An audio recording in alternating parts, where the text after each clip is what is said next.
I'm Carla Brown. And I'm Britt Garner. Welcome to Nature Insights. Speed dating with the future. This is the podcast of the Intergovernmental Platform on Biodiversity and Ecosystem Services, also known as IPBES. Thanks for joining us for the final bonus episode in this season of Nature Insight. On this podcast, we uncover the countless ways that the science and policy of biodiversity influence, shape, and often benefit all of our lives. This is your chance to connect with the often unexpected insights of those on the front lines of biodiversity research and action.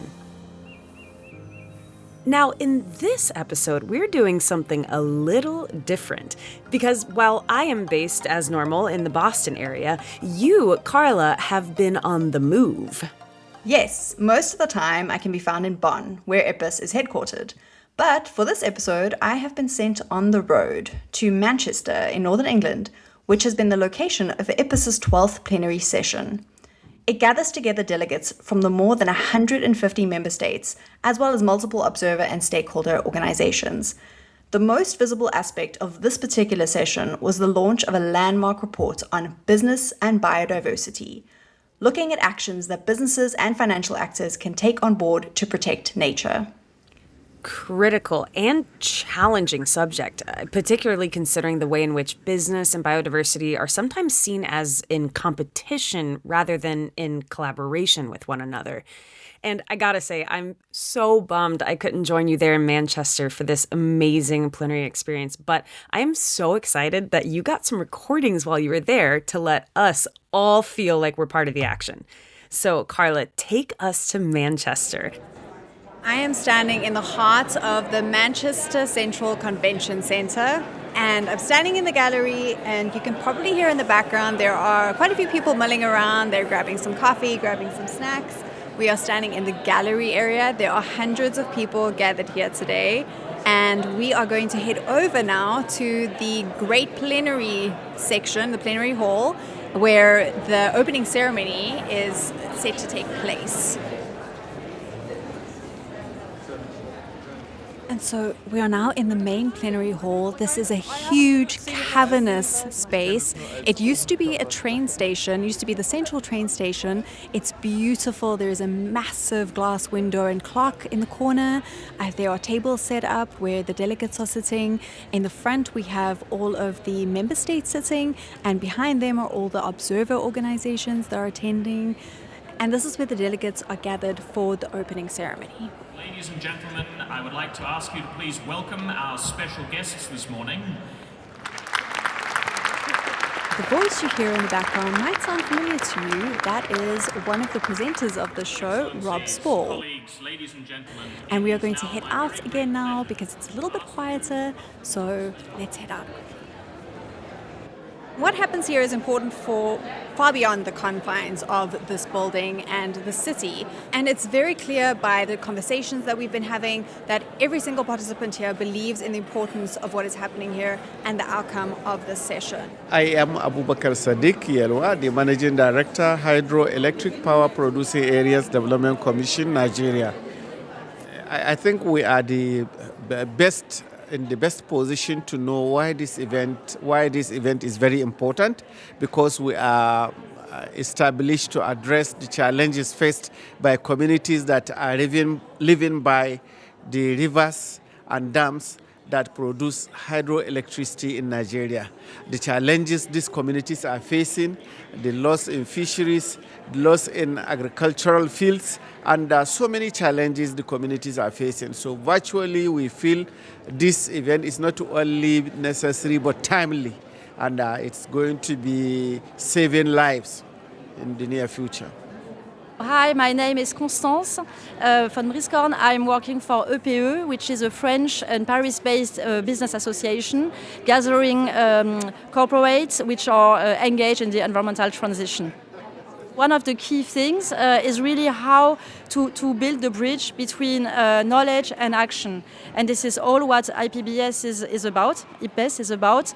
So I think this is a key thing to take home, possibly, because some insights were shared on this topic.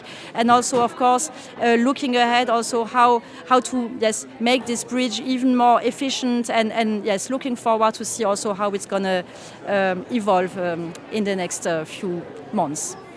I'm Katie Jo Luxton, Global Conservation Director for the RSPB. Well, there's quite a few things that are exciting about this particular event. First of all, it's so important to have all of the evidence collated in one place. The second reason I'm really excited is that this is a focus on business contributions to biodiversity. This is really coming to the fore now, the role that the private sector can play. The big challenge for the next couple of years is to learn to speak the same language with business. They have to come a little bit of a way to understand the impact that we are interested in. We have to learn new financial and return language, but we have to do that together so that we can create this impact, because we will not breach the gaps in finance, and we will not tackle the challenges we're facing without corporates. So my name is Stephen Dickinson. I work with Total Energies. We're a broad energy company, and I'm one of the authors on the assessment. This assessment really is novel because it brings several universities together, private sector, finance, but also academia, NGOs, and the conservation community. And so it still has a way to go, but it's really it's foundational because, it's accelerating the collaboration between these different sectors, really key. More needs to happen. Looking forward to this assessment report, and in the sense that it's going to become a reference. So it's going to be a bit of a landmark and a reference point for a lot more to happen. The big job now is for governments, policymakers to pick up and mainstream a lot of this. But of course, nothing happens when you work alone. So their role will be to create that positive momentum. The enabling environment, you'll hear the term a lot, is really paramount for things to happen on the ground and protect nature or bring it back, hopefully.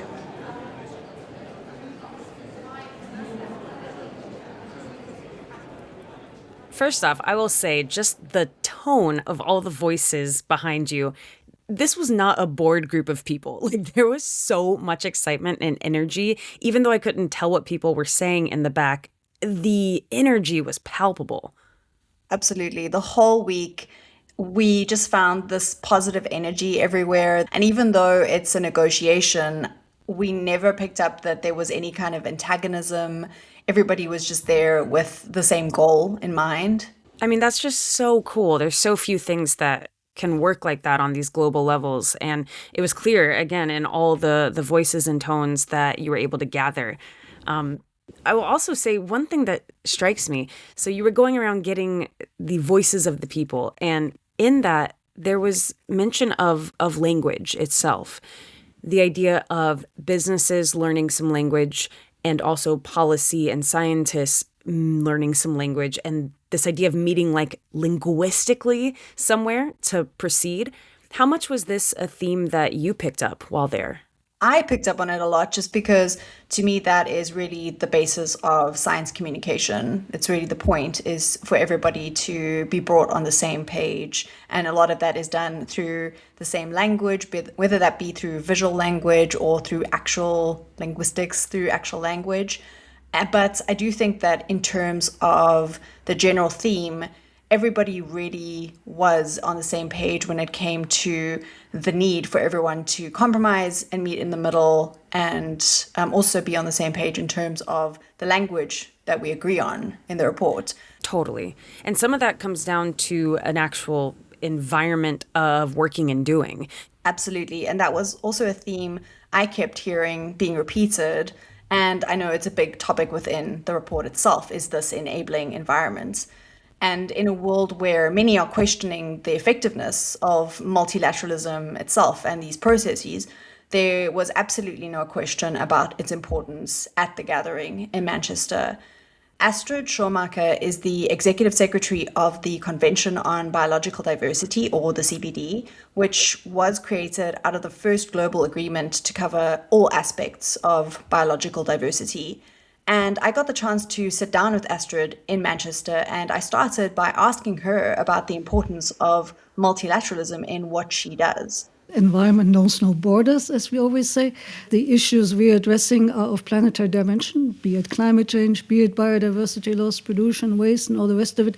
I think it's immediately clear that no country alone can address them effectively. Also no business, because also supply chains these days are absolutely global. So it's clear that multilateral solutions are the ones that we have to be looking for in that kind of scenario. But I also think multilateralism on its own will not work, because we very often need bilateral and then regional approaches to underpin it.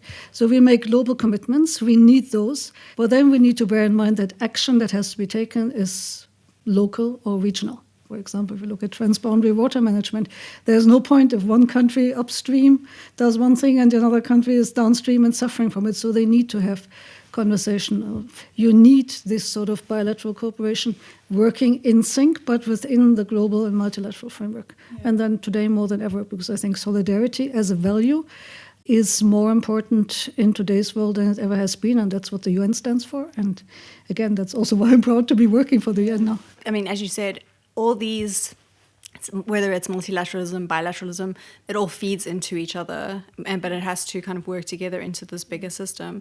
With your experience, do you have maybe one success story that springs to mind for you of how this kind of intertwining and combining of collaborative approaches has resulted in a really great success?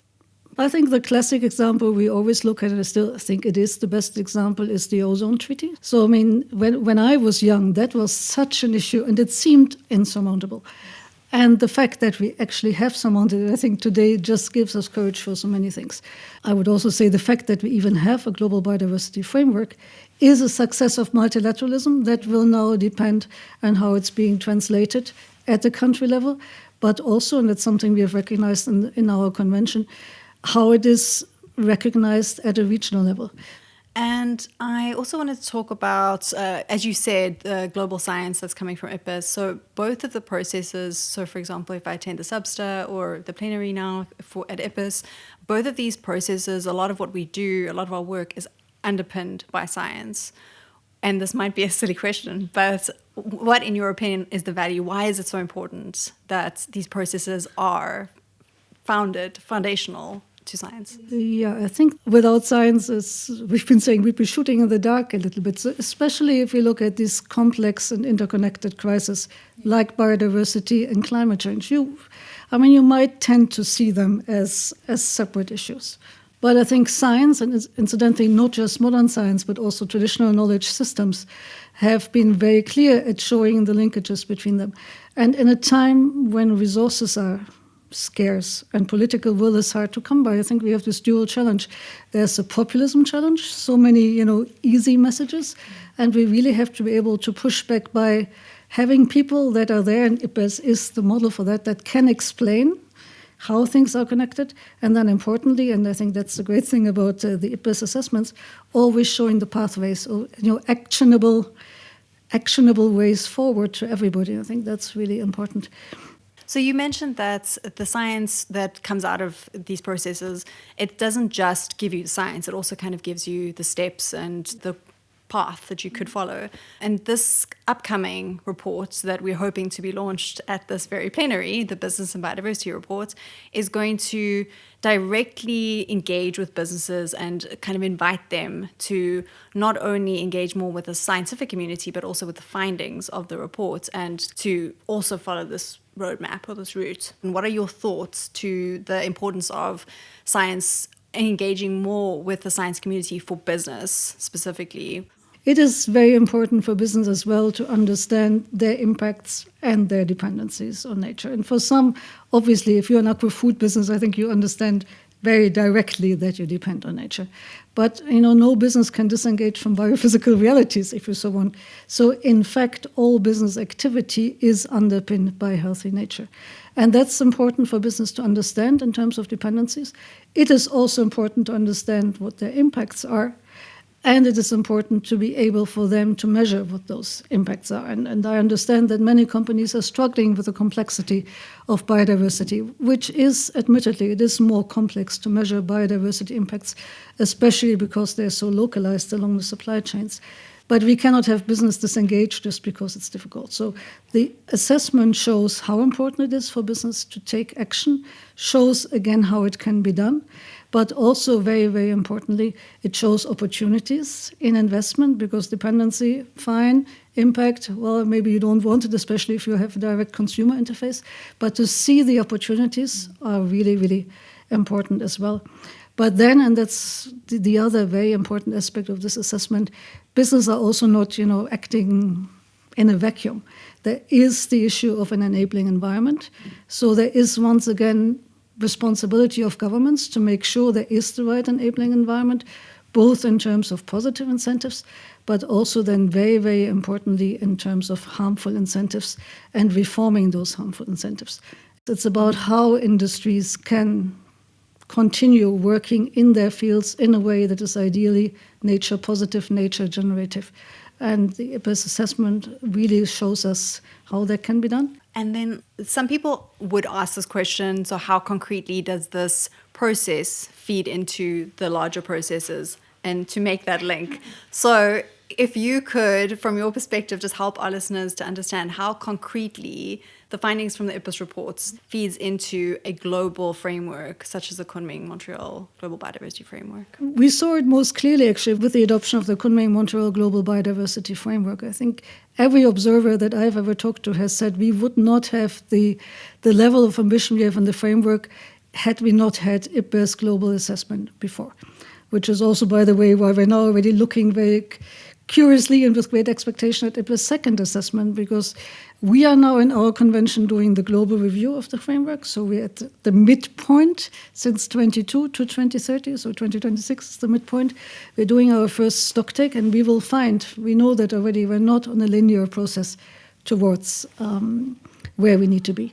And IPBES assessments like the recent one on transformative change or on Nexus that give concrete recommendations of how things have to be seen in context, how everybody can take action in order to move towards the objectives of the framework, which itself has said it is a whole of society approach. The IPBES assessments have been a direct foundation of everything we do, and you see, and I think we can trace that directly to various COP decisions, you see also formulations that IPBES has coined, be it transformative change.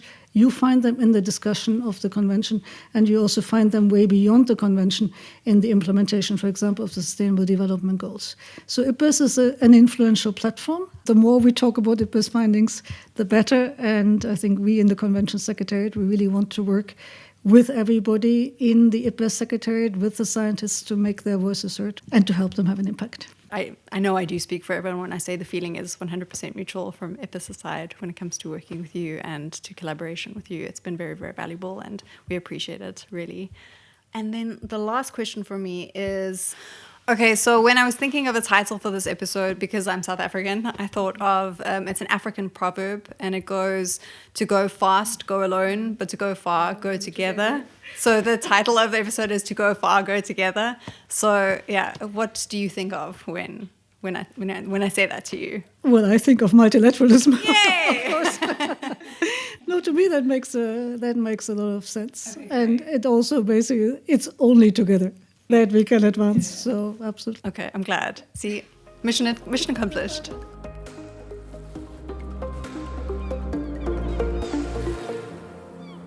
All right, Carla, I have to be honest. I'm a total fangirl of the Convention on Biological Diversity, the CBD. So I think it is so cool that you got to sit down with Astrid. And it was really cool to hear the two of you speak as both CBD and IPBES, knowing personally just how much history there is and collaboration between these two amazing organizations.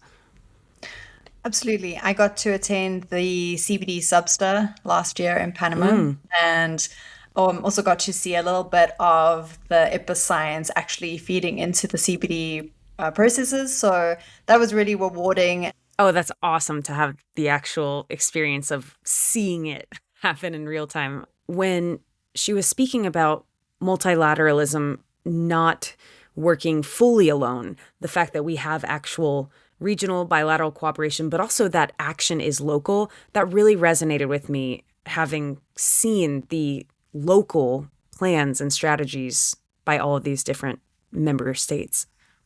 Absolutely. And the fact that she brought up the ozone layer and the success that we've had in tackling that problem in the ozone treaty it really resonated with me. It was a topic that I had a lot of anxiety about as a child. And I also think it's such a good example of actually taking science and listening to scientists and implementing that in the actual policies, and then the effects that it could actually have when you do that and when you do that at scale. Yeah, huge. She was saying that, it has to be based on something. Like, this isn't just, vibes. And I mean, she is hype for the second global assessment, and that got me really excited. So I think many of us are really excited. It is. And it's nice to see how every report builds on the previous work that was done in reports of the past, and how people are still amped about it and still talking about the global assessment today because it's still relevant. Now, I will say, having the reports and the assessments is amazing. But I do think it is one thing for international organizations to have the intention to draw up ideas and targets, for example, for building bridges between biodiversity and business, within reports and assessments. But I feel like it's another thing totally to actually make it happen. Absolutely, that is right. But that is actually where someone like Jim White comes in. He is a consultant for an organization called the Nature Positive Initiative, which helps businesses work with nature and develop practices and opportunities that are both good for the bottom line and also for biodiversity. I sat down with Jim in Manchester to hear about exactly what he does. I'm all about the corporate management of nature, risk and opportunity, really. And I would say 80+% of my work is focused around those big voluntary frameworks in Task Force for Nature-Related Financial Disclosures. Core to it is really helping organisations understand that relationship in terms of their impacts and dependencies on nature. And once they understand that, what are they actually going to do to manage that, whether it's act on certain opportunities like nature-based solutions or mitigate some of the risks and the potential there. And importantly, in that corporate sphere, it's understanding that full value chain as well. So where that risk situates will vary substantially from client to client. So we kind of help pinpoint those to enable action. So the theme for this episode specifically is centered on collaboration for greater impact, but working with businesses, the nature of business is inherently competitive. So that might be a little bit in contrast with collaboration for greater sustainability. Should sustainability be a competitive advantage, or should it be a joint objective? And can it be a bit of both? I find it quite hard to envisage a world where we can overcome some of those quite scary global challenges, whether that's biodiversity loss, whether that's increasing climate change, working in silos. So I think there has to be an element of collaboration and working together. I suppose if you look at particular sectors, so the agricultural sector, there is a very real chance we lose the ability to grow certain crops in certain areas. So unless we collaborate, unless we help incentivize people on the ground to increase regenerative practices or improve nature-based solutions or whatever it is that will build that long-term resilience, I feel like it's going to be quite hard to achieve that. However, recognizing that I want to see progress and companies rewarded for getting things right, we have to work within the systems that we are situated. And our economy, as you mentioned, is very much focused on competition. So I would also like to see proactive or innovative companies being able to act on that competitive advantage. And some of that, I think, will come from supporting actors, whether that's government or the finance sector. Can we have more financial instruments focused on impact investing? And can we have better subsidies or particular grants from governments that maybe reinforce that competitive advantage as well? Yeah, as you mentioned, I think there's so much interplay between these different issues that go unnoticed or overlooked. Do you have an example that sticks out to you of where this was done well? Nature Positive worked with a global food producer to work towards their nature-based solution strategy. very much required in terms of some of the areas we were looking at, because it was quite high impact commodities. It was things like soy, cattle, palm oil, things we know there is a big impact profile. So obviously if we can get to the point of integrating nature-based solutions into that, it's going to reduce some of that risk, but also it's good for the business. But I suppose a key part of that was a collaboration with academics, with NGOs, with local government to understand what has been working or where the challenges to kind of further implementation sit. So that feels to me like an example of stakeholders working together towards some of those goals. There have been encouraging examples from within certain businesses of, for example, environmental scientists being hired into companies to advise them as sustainability experts or in other areas. But I think it's fair to say that that's not really the norm. Do you think there's space for more science in business strategy? Yes, it's quite obvious when you read public documentation of a strategy, of a materiality assessment, of a target setting process. You quite quickly get to grips whether it is science-led or whether it's maybe more marketing-driven or whatever, the kind of, more PR-driven. But I think, and kind of hope that's also quite obvious in the investor space as well, and decisions are made from it. But companies need to understand the science. The other aspect that I think sits hand in hand, though, it's one thing to understand the science. It's another thing to translate it or articulate it in a way that enables people to make decisions. So if you think of, those key people we're trying to engage with, if we don't translate the science in the way that enables those decisions, we're never going to bring them on board to overcome some of these big challenges. So, your average chief exec is not going to care about how many threatened species there are in a key sourcing region. But if you lose some of those species and you degrade that ecosystem and it's no longer a viable sourcing region, and that's X% of their spend on a certain commodity and it contributes X% to their revenue, that's a very tangible and real business decision that comes from it. So I think there's two factors to it. Yes, we need to make sure strategy is underpinned by science, but we also need the right people in place to translate that and enable that process to come about. 10 years ago, many companies were publishing these lofty climate goals, environmental goals, sustainability goals. And in recent years, a number of them have kind of quietly dropped these targets and maybe not made a big show of it, but it has not gone unnoticed by everyone. What do you think the challenges are lying ahead? How much more difficult is it going to be to create this enabling environment going forward? Yeah, so I think the fact that we've noticed is a big aspect, right? So companies can't get away with maybe that more marketing, PR-driven slant on a long-term target. They have to be underpinned. And I suppose that's what a lot of the legislation or some of the main frameworks are trying to push as well. So if you think of the CSRD, the Corporate Sustainability Reporting Directive from the EU, it's very much around showing your homework as well. It's not just setting a target for the sake of a target. You have to show the underpinning behind it. So I think the fact that we notice hopefully helps drive better and more positive behaviours where companies don't think they can just throw something out into the public domain and they're not going to pull up on it.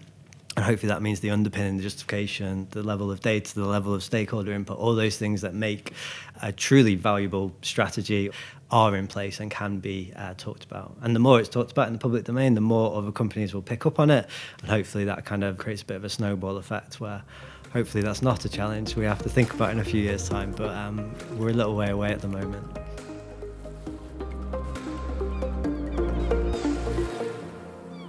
Okay, obviously I'm biased, but science communication felt like a huge part of what Jim was mentioning. And I don't know, it really got me excited thinking about the applicability of not just someone who is coming up with data and evidence, but someone who's actually able to translate that to someone else. Exactly. There is a massive need for science communication in the business sectors, or business sectors actually, because as you said, and this might sound harsh, but the average executive doesn't care how many habitats are at risk. But when you translate that into actual risk or opportunities for their business, then they're going to pay attention. And you need somebody to be able to take the science and translate it into language that actually makes sense or actually speaks to these execs. Yeah, because on the other side, the average scientist is probably not super comfortable parsing their results sections and packaging it in a way that a business exec is going to understand. Like, this is totally both sides needing that conduit, which is just what's so wonderful about science communication. Yeah. When he said the word transition, I thought immediately of the transformative change reports that IPBES put out last year, and how transformative change happens, and that it's not, as Astrid also mentioned, we're not on a linear journey to this. It happens in stages. We'll have setbacks and then learn from those. Absolutely. Carla, it was just awesome to hear all these different pieces from this amazing IPBES plenary. And the only thing better than being there is at least getting to have these pieces. So before we go, I would love for you to share something that stood out for you in Manchester. Besides, right, English pubs, fish and chips. I'm sure you did all of that, right? Unfortunately, I was too busy to experience the local cultural significance of all the great-looking pubs and the fish and chips. Also, I'm vegetarian, so did not partake. But Fair. I did experience a very, very unusual part of the Manchester culture, which is an artistic product, which, funnily enough, is musical plants. So at the opening of the plenary, a couple of local artists who call themselves Bionic and the Wires demonstrated how, as scientists, they have actually rigged up electrodes to plants and then connected them to mechanical arms, which then play on a keyboard, producing music. So cool. And, since Rob isn't with us on this final episode, I feel duty bound to make some dad jokes on on his behalf. Okay, so this one's for Rob. Thinking about how I dig the music. Or Nice. we got they should check in with Led Zeppelin, get Robert Plant in on this. Good. Okay. No, I'll leave it alone. Oh, You may say it's homegrown talent. ooh. I can't take credit for that. That is an actual joke that Rob made. So that is me Of bringing course Rob it was. himself into the podcast.